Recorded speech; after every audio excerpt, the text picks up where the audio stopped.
C'est l'histoire d'un petit paradis surgi de l'océan, il y a plus de 12 millions d'années.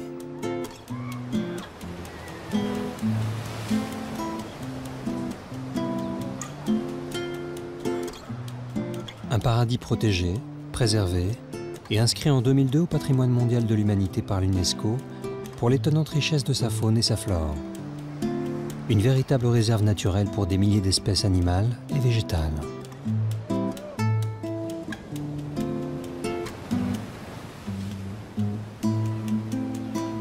Perdu au milieu de l'Atlantique Sud, l'archipel Fernando de Noronha compte 21 îles, dont une seule, la principale, est habitée.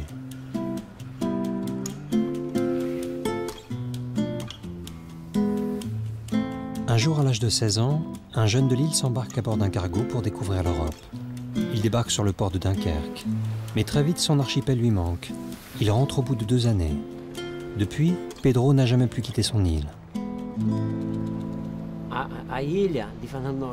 Cette île, Fernando de Noronha, est une île qui a su garder sa beauté naturelle. Une beauté qui n'a rien d'artificiel, ce qui place ces îles un peu à part dans le monde. Ici, c'est la paix, la tranquillité.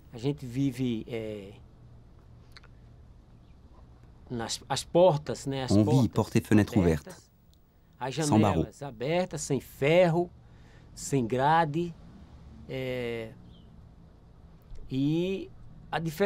La différence est celle-ci. On vit totalement libre et heureux de cette liberté.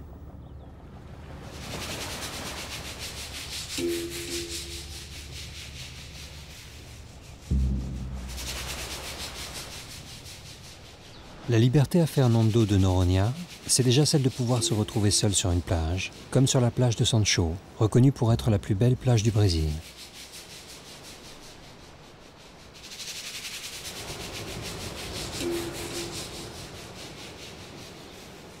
Une plage au décor primitif, originelle, protégée par une longue falaise volcanique, refuge pour des milliers d'oiseaux, comme une sensation du nouveau monde.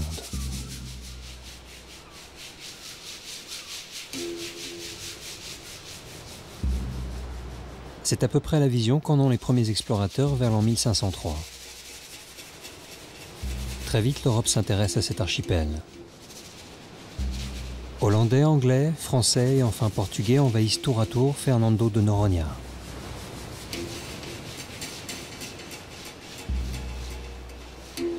Ces îles attirent aussi la curiosité des naturalistes, qui tous témoignent de la fascination pour la beauté de cet archipel, comme une vision du paradis sur Terre.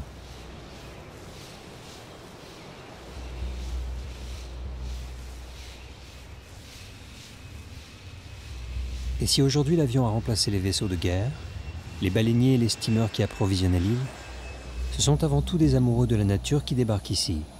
Pas de discothèques, pas de grands hôtels, mais un tourisme limité à 450 visiteurs par jour.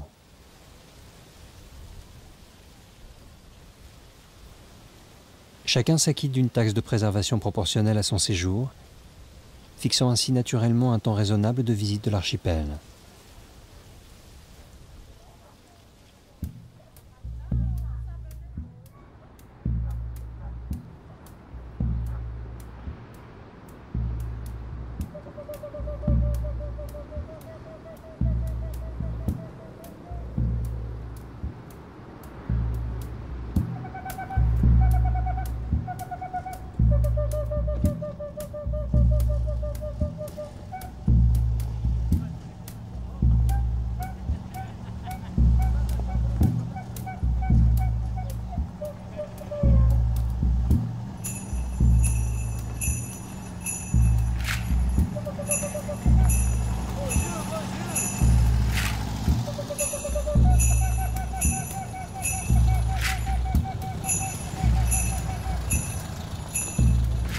Si les visiteurs sont libres d'accéder à la plupart des plages de l'archipel, certaines sont soumises à un strict règlement. L'idée est de protéger le fragile écosystème de l'île tout en instruisant les touristes. La plage qu'ils vont pouvoir découvrir, après 2 heures d'attente, n'est accessible que par groupe de 25 personnes et pour une durée de 30 minutes.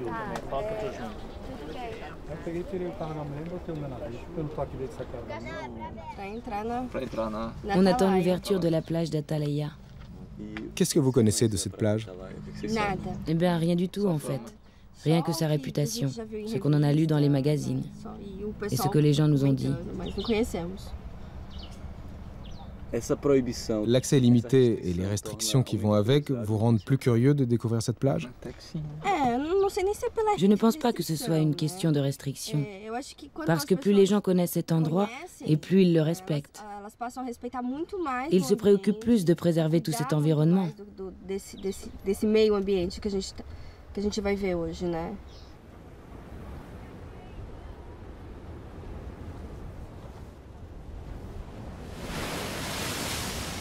La plage d'Atalaya n'est ouverte qu'à marée basse, lorsque se découvre un immense bassin naturel protégé par un récif de corail. Essa plataforma qui protège as piscinas, tá? Não caminhar dentro da piscina porque essa piscina não é uma piscina natural. Comprenez bien, c'est une piscine naturelle. Elle n'a rien d'artificiel. Então dentro da piscina existe corais. Dans cette piscine, il y a des coraux, des éponges de mer, des algues, des murènes, des poissons ornementaux, des petits poissons qui forment la barrière de corail. Vous allez les voir en banc. Ils sont petits. Les plus grands font jusqu'à 30 cm.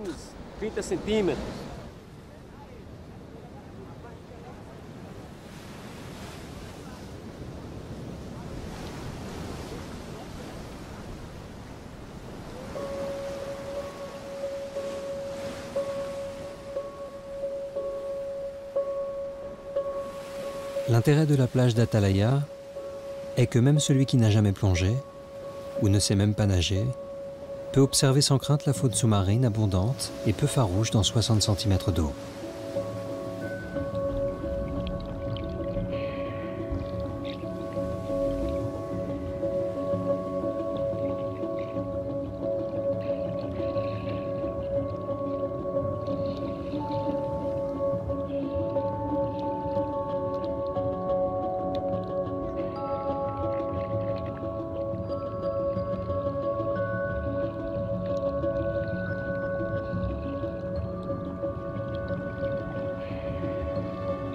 Dans ce grand aquarium vivant, nul n'a le droit de marcher sur les coraux, mais juste nager, sans rien toucher, et observer, sans l'effrayer, la petite faune marine bloquée par la marée.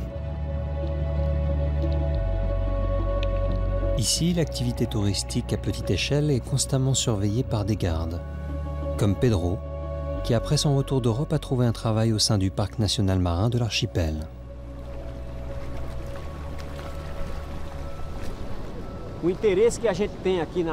L'intérêt de cette piscine naturelle sur la plage d'Atalaya, c'est qu'elle est peu profonde. Elle est facile à surveiller.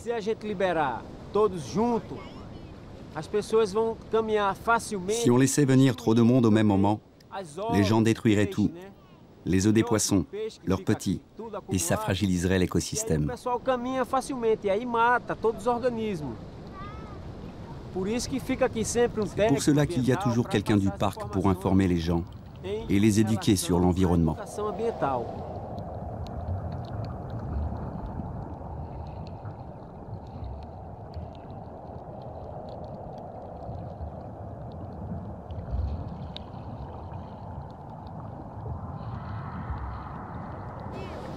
Daqui a uns 5 minutos que chega ao segundo grupo, né? Que já foi liberado. D'ici 5 minutes, le second groupe va arriver et le premier va devoir sortir. Olha a hora, pessoal!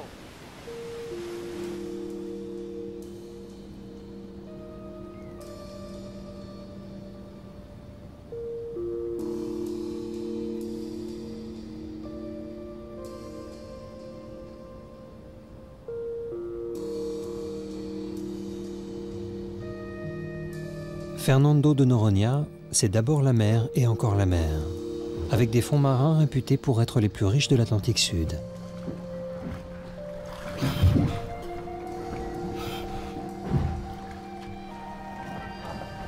Et l'archipel attire de nombreux amateurs, comme Patrick, qui a quitté l'Alsace et son métier il y a une quinzaine d'années pour ouvrir ici un club de plongée.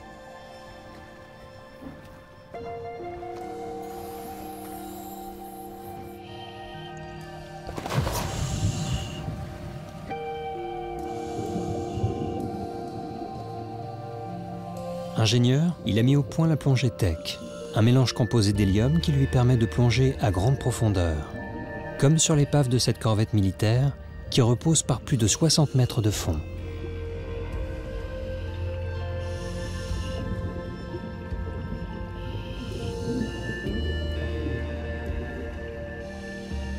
En octobre 1983, la corvette a coulé, personne n'est mort, mais les gens n'ont pas eu le temps de prendre leurs objets. Donc on y trouve plein de choses, on y trouve depuis des uniformes jusqu'au téléphone, on y trouve les papiers, tout. Ce qui se passe dans ce naufrage, c'est qu'on y arrive et on a l'impression qu'il nous attend et puis qu'on va partir, on va embarquer, on va partir à bord de ce navire. Parce qu'il est entier, il est parfaitement droit sur le fond.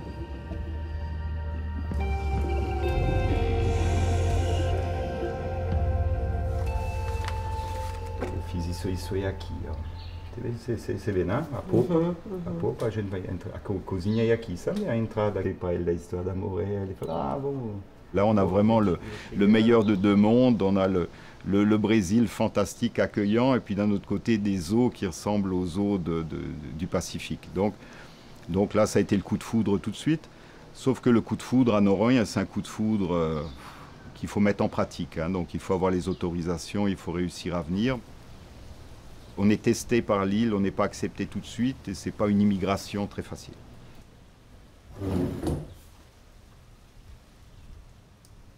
Ici, le meilleur exemple, c'est qu'on n'achète pas une maison. On n'achète pas un terrain, on ne peut pas acheter de terrain. Il faut le mériter, le terrain. Il faut le mériter en faisant quelque chose de constructif. Il faut vivre sur l'île, il faut passer par un conseil de 7-8 personnes qui vont dire si on mérite ou si on ne mérite pas un terrain. Donc et après, à partir de ce moment-là, on a le droit d'y construire une maison. Donc, beaucoup de gens qui auraient vraiment les moyens d'avoir de magnifiques maisons à Noronha ou de magnifiques terrains ou de magnifiques hôtels, ils ne les ont pas parce qu'ils ne peuvent pas les acheter.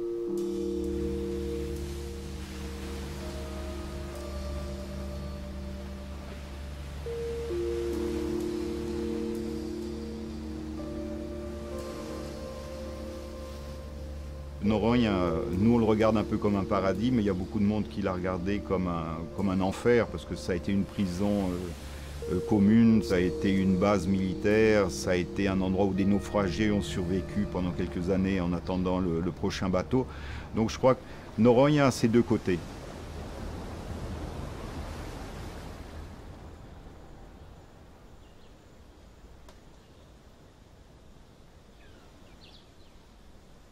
Le paradis devient une île du diable au XVIIIe siècle. La plupart des forts, érigés pour défendre ces îles, deviennent des prisons pour des forçats aux longues peines. L'archipel connaît alors des temps maudits et pendant plus de 2 siècles, Fernando de Noronha sera une île redoutée par des milliers de bagnards.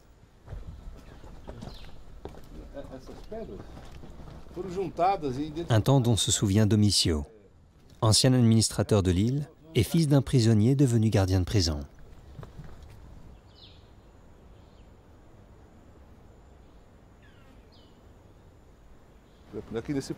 C'est ici qu'ils ont essayé de tuer mon père. Il était gardien, mais ils n'y sont pas arrivés. Il faut comprendre qu'étaient emprisonnés ici ceux qui avaient de lourdes peines, jusqu'à 100 ans, des peines incompressibles. À 5 heures du matin, les prisonniers prenaient leur café, puis ils se rassemblaient en groupe pour aller travailler. Ici, le travail confié aux prisonniers était un travail de forçat, casser des pierres.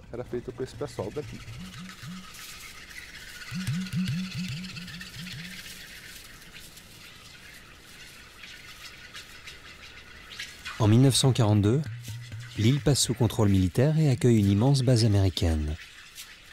Ce n'est que dans les années 1980 que l'archipel reviendra sous l'autorité civile de l'État.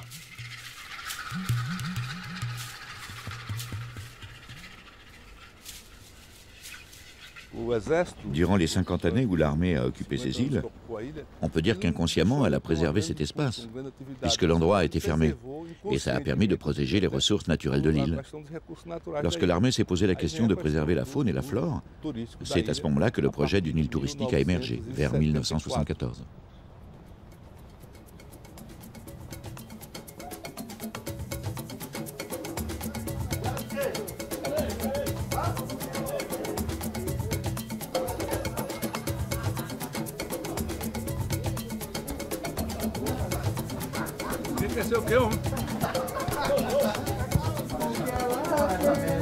Les habitants de Fernando de Noronha viennent de tous les États du Brésil. Et comme Domicio, la plupart sont des descendants de prisonniers ou de militaires établis pendant des années sur cet archipel. Aujourd'hui, ils sont fonctionnaires du parc national marin, hôteliers, guides, et tous vivent du tourisme.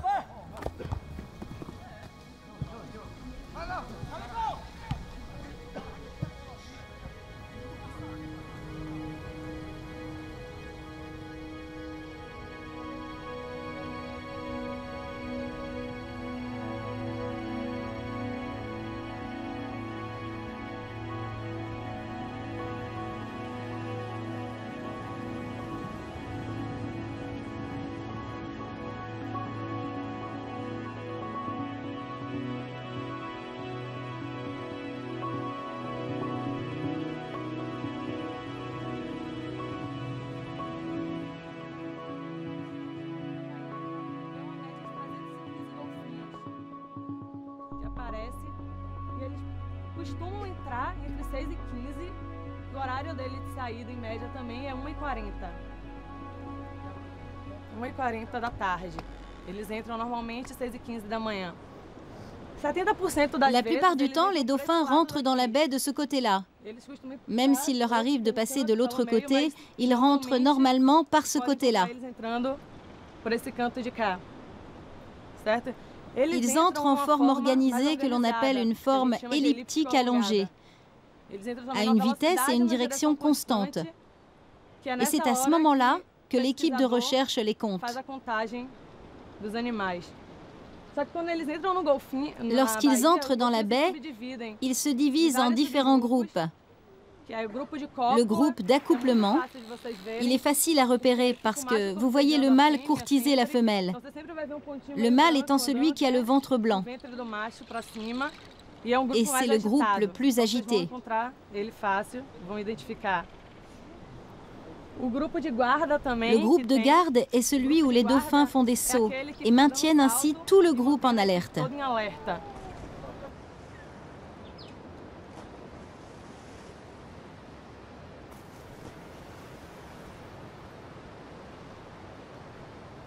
Tous les matins à 6 heures, du belvédère de la baie des Dauphins, une trentaine de visiteurs écoutent un guide pour mieux comprendre le spectacle à leurs pieds.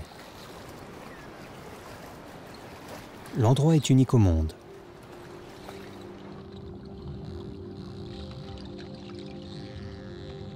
Après une nuit de chasse au large, les dauphins rotadors, ou dauphins au long bec, rentrent se reposer et s'accoupler.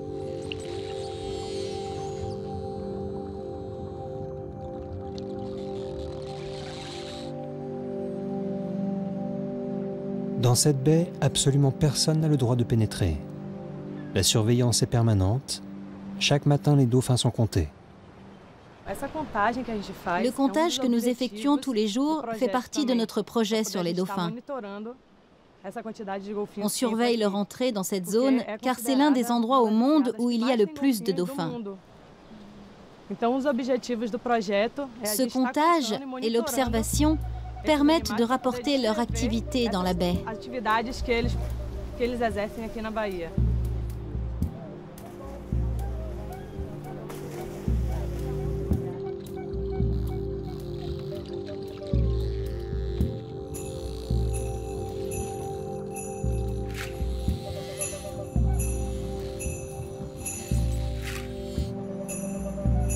Environnement protégé, véritable sanctuaire écologique, l'archipel abrite 400 espèces végétales et 57 espèces de vertébrés, endémiques pour la plupart.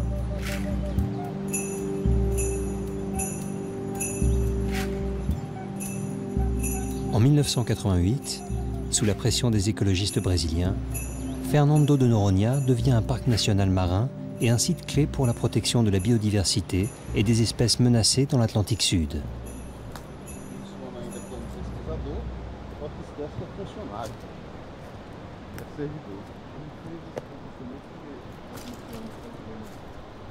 Dans les premières années, ce système de préservation a du mal à s'appliquer.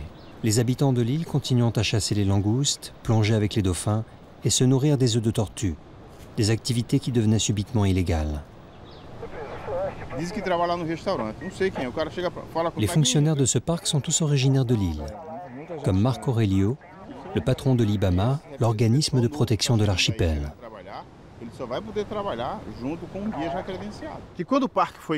Lorsque le parc marin a été créé, la population locale n'a pas eu le temps de se préparer, d'être orientée vers cette nouvelle façon de vivre, de comprendre ces normes environnementales qui mettaient des limites à des activités quotidiennes qui permettaient aux gens de l'île de vivre des ressources de l'archipel. Activités qui représentaient parfois des salaires entiers pour certaines familles. Et ces gens, dont les activités devenaient interdites par la création du parc, sont entrés en conflit avec nous.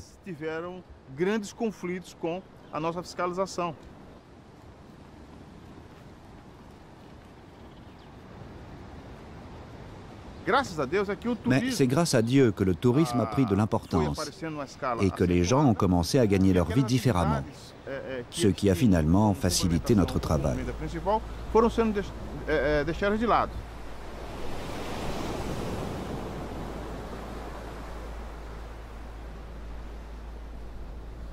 En tant que chef de l'IBAMA, mon devoir est d'arriver à la perfection au niveau de la conservation, de la préservation et de l'équilibre environnemental. Le but est d'arriver à un bien-être social et environnemental, car le facteur de bonne conservation de l'île apporte le bien-être à toute notre communauté. Sur terre ou sur mer, le parc national marin est constamment surveillé.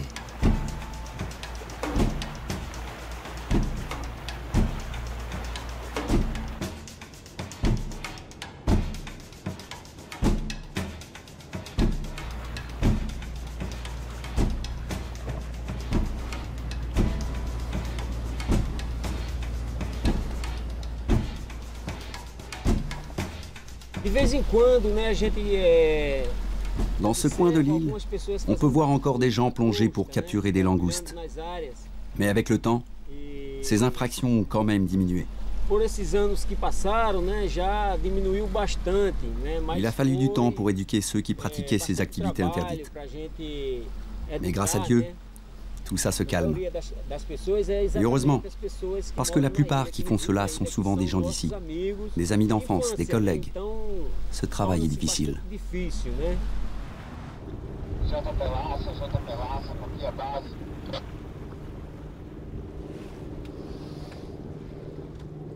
Sim, mas não pode ficar aqui. Tu tem que ir lá, Porto.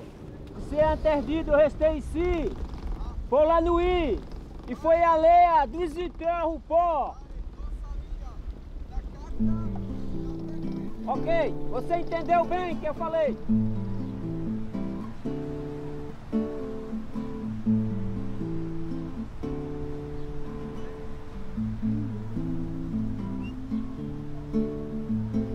Tout au nord de l'île principale, une maison fait face à la mer, sans cesse balayée par les vents.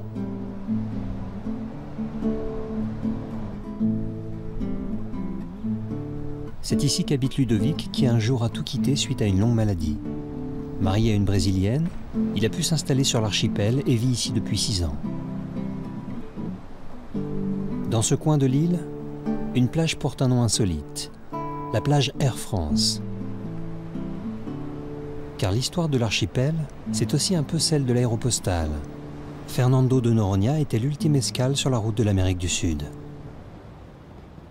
Et dans ce bâtiment, 3 opérateurs radio étaient en liaison avec Jean Mermoz, qui ouvre en 1930 la première traversée commerciale de l'Atlantique Sud. C'est la pointe qu'on appelle Air France. Bon, c'est magnifique parce qu'on est juste devant les îles secondaires. Le Noronha est un archipel, hein, il y a plusieurs îles, il n'y en a qu'une qui est habitée. Et là, on est juste devant les îles secondaires. C'est la pointe nord de l'île principale. C'est intéressant parce que les deux mers se rencontrent là. La mer de Dentro, donc la mer intérieure qui est devant le continent brésilien, devant Recife, et la mer de Fora, la mer extérieure, enfin qui est l'océan Atlantique. Et elles se rencontrent, donc ça fait un grand remue-ménage là.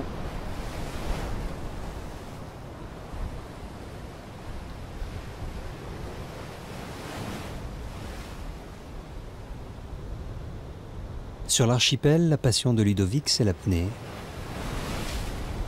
qu'il pratique le plus souvent à l'autre extrémité de l'île, sur la pointe de Caracas.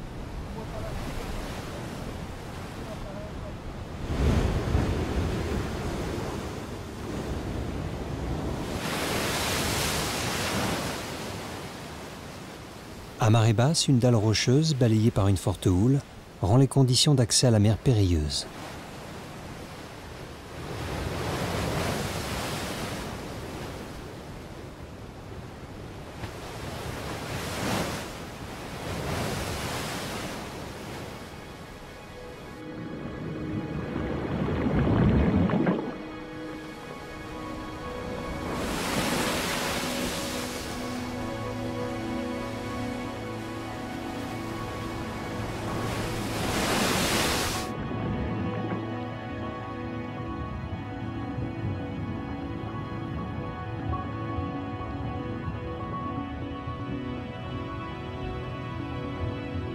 Sous l'eau, le paysage a été sculpté il y a des millions d'années.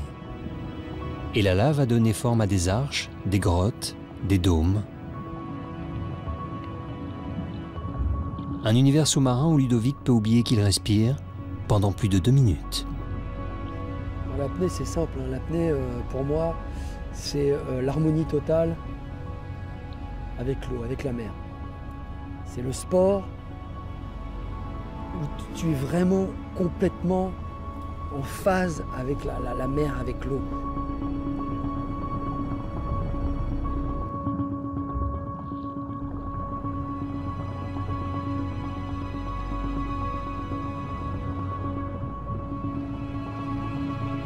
On a suivi un requin nourrice, l'ambaro ils appellent ça ici. On l'a suivi pendant 2-3 minutes dans 20-25 mètres, c'était fabuleux.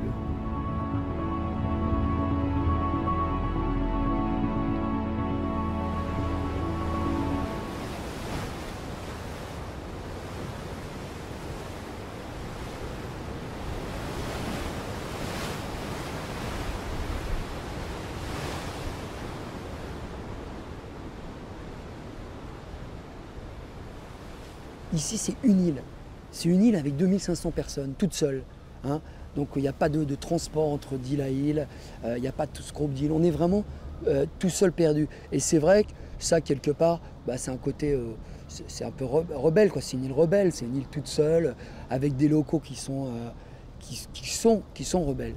Qui ont toujours empêché la grosse construction, qui ont toujours empêché les gros lobbies, heureusement. Et ça il faut leur tirer le chapeau parce que c'est des locaux, ils ne sont pas toujours faciles.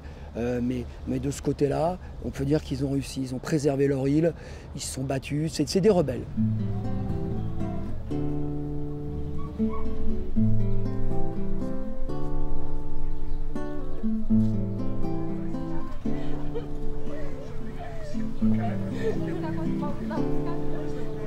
Des insulaires devenus rebelles avec le temps.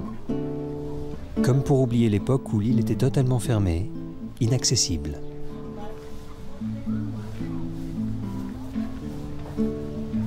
Un temps où les petits écoliers brésiliens ne pouvaient même pas situer Fernando de Noronha sur une carte. Île interdite. Un temps où l'archipel n'était qu'une grande caserne militaire.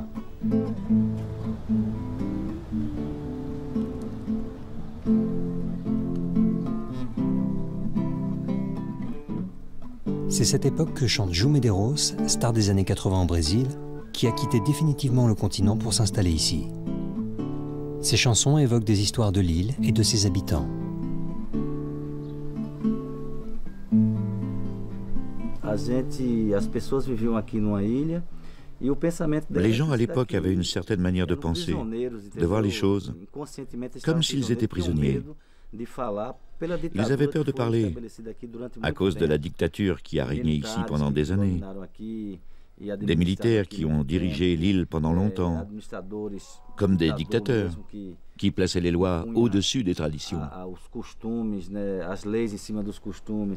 Mon rôle est de parler de tout cela à travers mes chansons. Tá craudiado, meu compadre, tem nego perdido por aí. Se liberar as BTN, nem que toque essa sirene, nego vai sair daqui, tá? Tá craudiado, meu compadre, tem nego perdido por aí. Se liberar as BTN, nem que toque essa sirene, nego vai sair daqui. Já tem nego morando no Leão, dormindo nas praias por aí. Frontside, backside, reto side, pipeline, em Garilopes do Piauí. Peguei uma onda lá no DPV e essa onda rolou até aqui. Que movimento da Vila Barubã, que a escada lá no porto tá pertinho é de cair. Vai cair o homem do... Cacimba do Padre, la plage de surf de Fernando de Noronha, un spot connu dans le monde entier.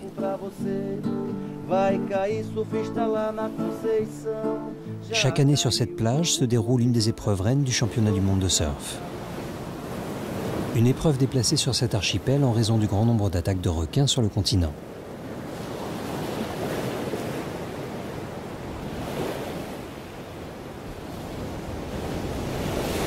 C'est aussi l'endroit préféré de tous les insulaires. Comme Pedro, le gardien du parc marin, dont c'est le terrain de jeu depuis l'âge de 7 ans.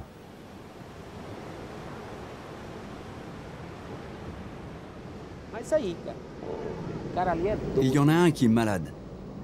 J'ai cru qu'on allait se rentrer dedans. Il arrivait au moment où je prenais la vague, alors j'ai sauté, la planche s'est retournée et il est passé par-dessus.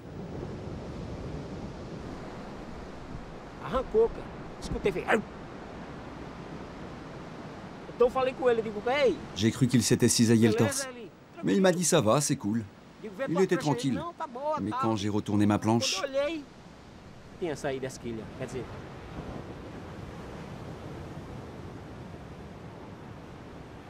Ah, aujourd'hui, c'est... Il y a partout des bonnes vagues, tu vois.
Une seule route traverse l'île du nord au sud. Et pour se déplacer, il n'y a que des pistes praticables en buggy ou des sentiers qui vous emmènent sur d'autres plages, d'autres décors, pour d'autres spectacles, comme la plage du Lion, la plage aux tortues.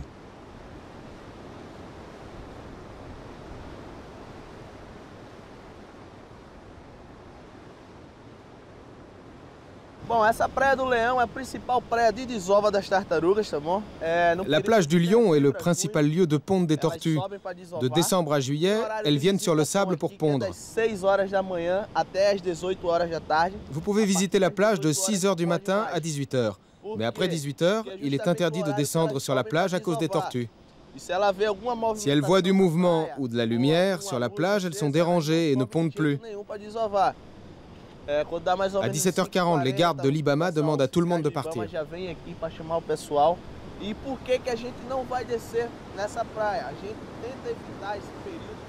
La plage du Lion est une plage gardée en permanence. La tortue à écailles et la tortue verte, deux espèces menacées d'extinction, viennent ici pondre la nuit. Il faut 50 jours entre la ponte et la sortie du nid des petites tortues de mer. 50 jours où les nids sont veillés quotidiennement par les biologistes de l'île.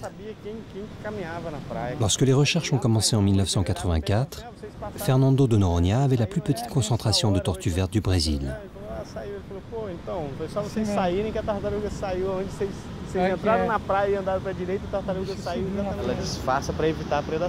Le problème ici, c'est la prédation. C'est pour ça que les tortues montent plusieurs fois sur la plage et à des endroits différents pendant la période de ponte, pour être sûr que certains nids survivent. Les nids peuvent être noyés par la mer, chassés par un animal, et il est logique que les tortues ne pensent pas à l'homme comme prédateur. Mais lui aussi en est un. Alors elles étalent leur ponte dans le temps. Elles arrivent à sauver au moins un de leurs nids, puis elles repartent avec leurs petits.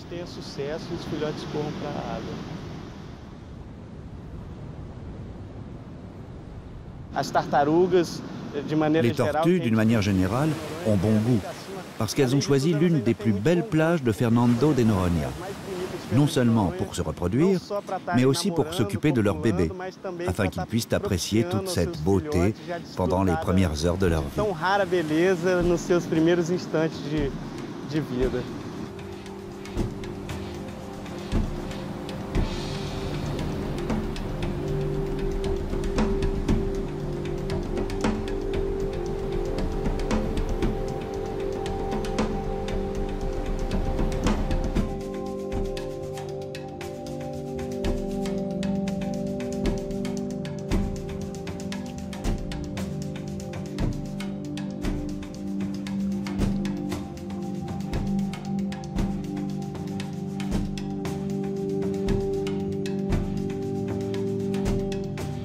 Pablo est biologiste. C'est sa 3e année sur l'archipel. Il plonge tous les jours pour observer le comportement des jeunes tortues, évaluer leur croissance et leur développement.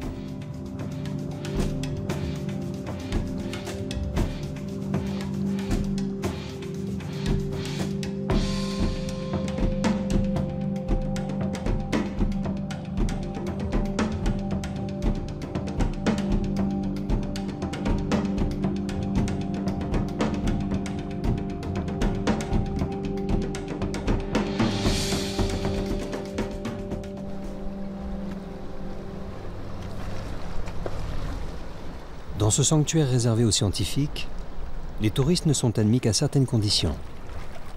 Prendre un guide et porter un gilet de sauvetage pour ne pas perturber les animaux dans leur élément.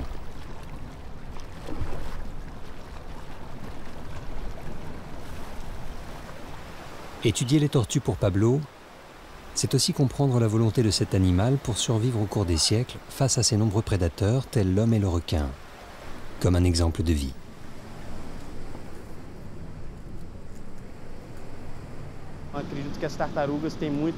Les tortues ont beaucoup à nous apporter.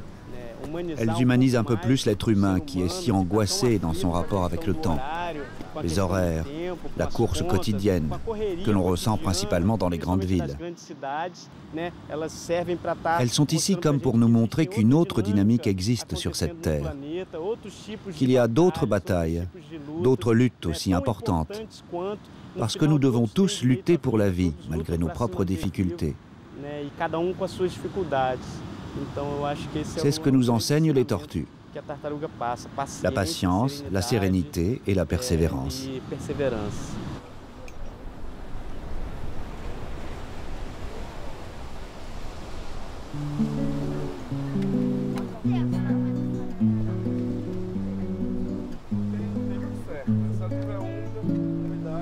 Cai a chuva e molha a terra, regando o que plantou. Nasce o sol, clareia o dia, semente que germinou e vem nascendo o fruto, alimentando o ser, e o vento soprando. Mãe natureza, minha mãe é você.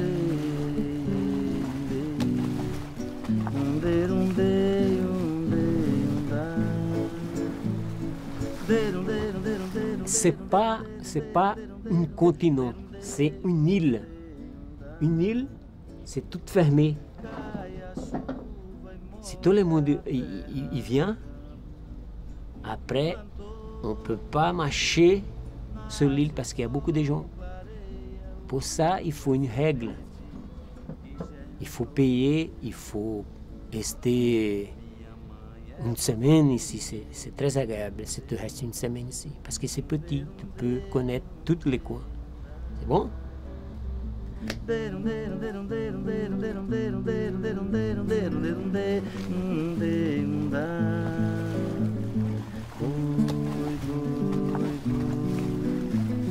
Foi da cara preta, pega essa criança.